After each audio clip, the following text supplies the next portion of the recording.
Quintanar de la Sierra es una populosa y activa localidad de la Sierra de la Demanda burgalesa, que se encuentra junto a la Sierra de Neila, en uno de los parajes más salvajes y hermosos de todo el sistema ibérico.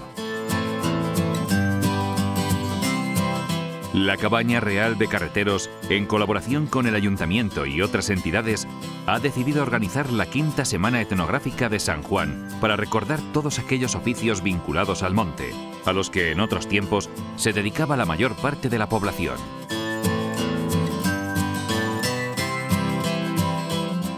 En el caso, por ejemplo, de Quintanar de la Sierra, el 95% del terreno es bosque, que solo hay un 5% de propiedad privada, que son algunos prados y lo que es el casco urbano. El resto es bosque comunal y todos fundamentalmente estamos ligados o al mundo de los árboles o al mundo de los pastos.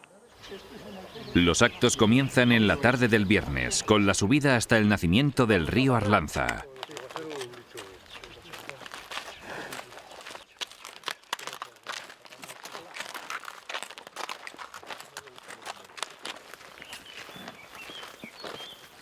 Fernando y Zacarías se encargan de preparar los bueyes, animales de tiro que antiguamente se utilizaban para el arrastre y el transporte de la madera que se extraía en los montes de Quintanar y del entorno.